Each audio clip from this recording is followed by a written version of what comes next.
14.2. We've already defined paths and circuits. So these Euler kind of looks like a Mount Pleasant mascot, Euler.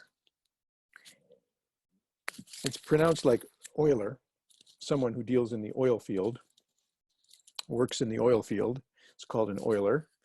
And that's how this word, it's a German mathematician, very prolific, has written a lot of, has discovered a lot of interesting things in mathematics, including a lot of things in graph theory. So an Euler path, what is an Euler path? An Euler path is a path in a graph that travels through every edge once and only once. And there's no backtracking. The way they say that is no edge can be retraced. Now, vertices can be visited more than once, but you need to be able to get through the entire graph. And an Euler circuit is the same thing as an Euler path, except a circuit has to start and end at the same place. So an Euler circuit is an Euler graph, an Euler circuit is an Euler path that begins and ends at the same vertex. All right, we had a couple of graphs earlier, so I'm going to bring them up. And here's the first one. There's this little box here that says Euler's theorem. I'm going to describe it to you, what it means in a graph like this.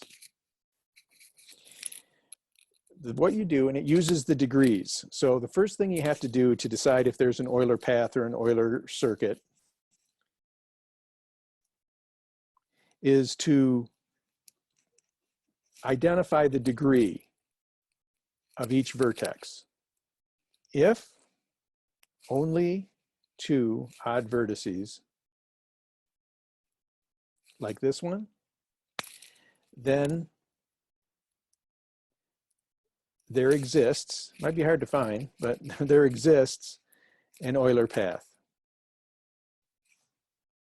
And what that means is we can start somewhere and we can do a path and we can hit every edge, start at one vertex. Since it's a path, we end up at another vertex. But the only way that it can be done is if you start at one of the odd vertices, or odd vertices, and you end at the other. So in this graph, you wouldn't be able to do it. You wouldn't be able to come up with an Euler path if you started at vertex D, because vertex D is even. The only way that you could do the Euler path is if you start at either vertex B or vertex E. It's the only way that you'd be able to complete it. So must start your path at one of the odd vertices and end at the other odd vertex.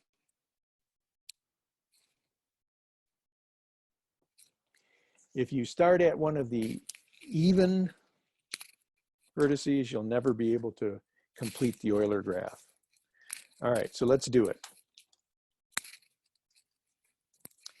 We're going to start at, we could start at B or at E. Let's just start at B. So here's our start. Maybe I'll write it here. B, start. All right, I'm going to go to A. So I've got this edge. I only have one place to go once I'm there, and it's down here to C. 1, 2. And once I get there, I can't backtrack, so I have to go over here to D. That's 3. Now I have lots of choices. Here, I can go back up to B. I can go around to E. Lots of choices. So what I'm going to do is I'm going to go here. I'm going to go from D all the way up to E. So now I'm sitting up there at E. I'm going to come back down to D. We can visit vertices more than once. We just can't backtrack on edges. So now I'm back to D. And that's 5. And now I'm going to go back up to B. That's my 6th. And then there's only one more edge to cover. And notice I end at E. So I start at one odd vertex and I end at the other. And I've covered all edges. And that's the characteristic of an Euler graph. You must cross every edge. It's like the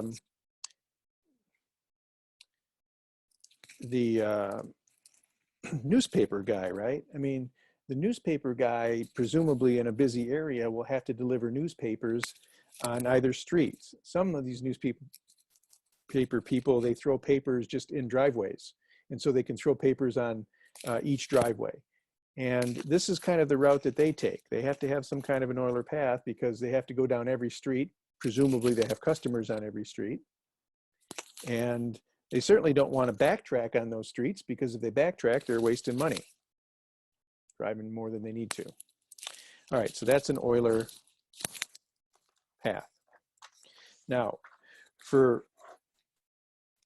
if all even vertices,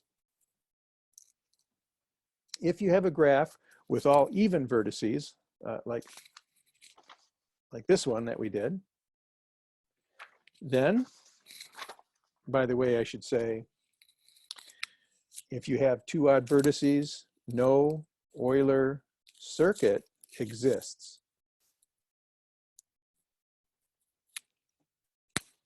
You got to start at an odd and end at a different odd. There's no coming back to the starting point.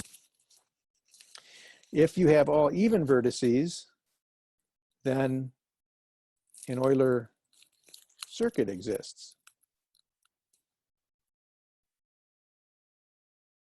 You may start at any of the even vertices.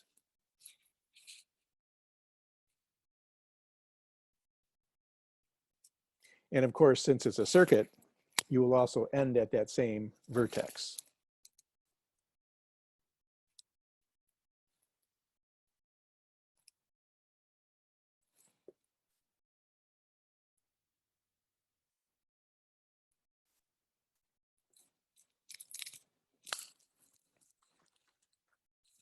So those are the two main cases. And if you have more than two odd vertices, if more than two odd vertices, then no Euler path or circuit exists.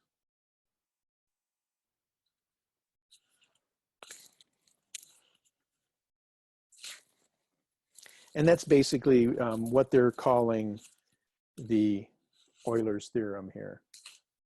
So just these three cases. The case where a path but a circuit doesn't exist must have two odd vertices.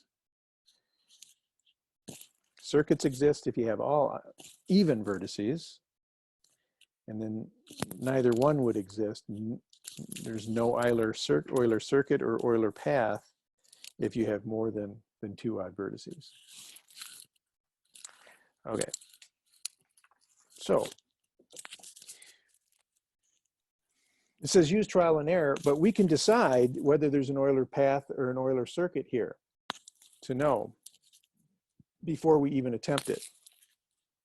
So start by writing down the degree of each vertex.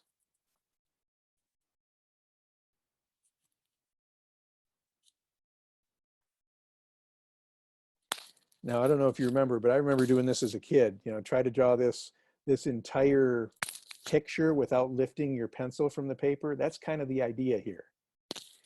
And anyone who starts at B, or anyone who starts at A, or anyone who starts at C, they will never complete the path. Because in order to trace all the edges, you have to start at one place one odd vertex and end at the other.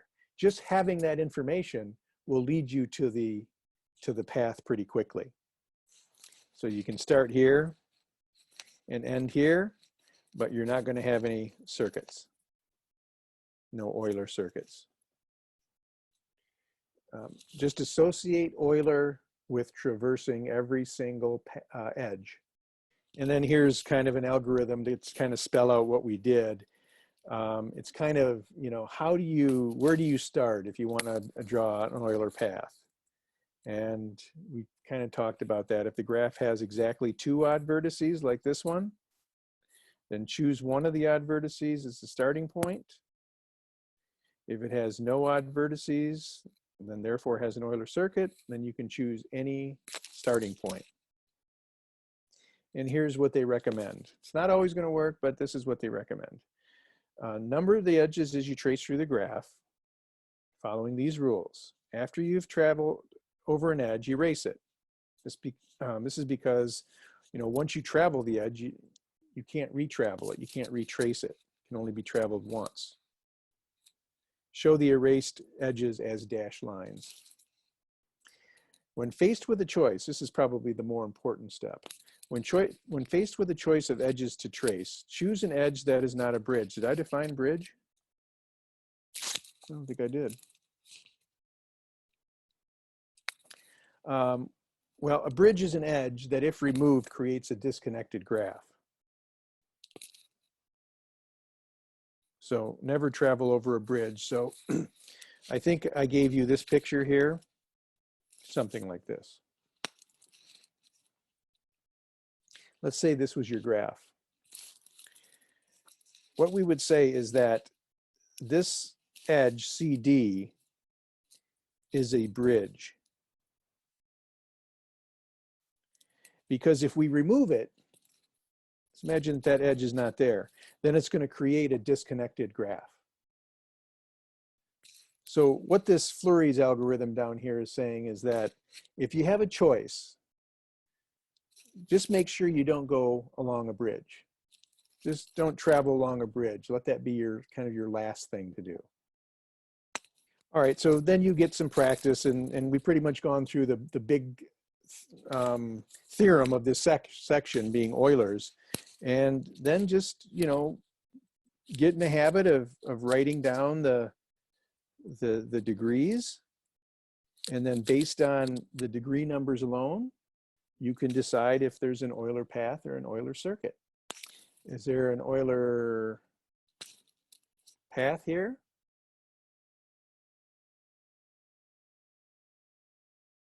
Is there an Euler circuit? We have 1, 2 odd vertices, so there's an Euler path, but no Euler circuit. This one too, 3 vertices, a 3, a 3, so we have 2 odds, so there's an Euler path. And then no Euler circuit.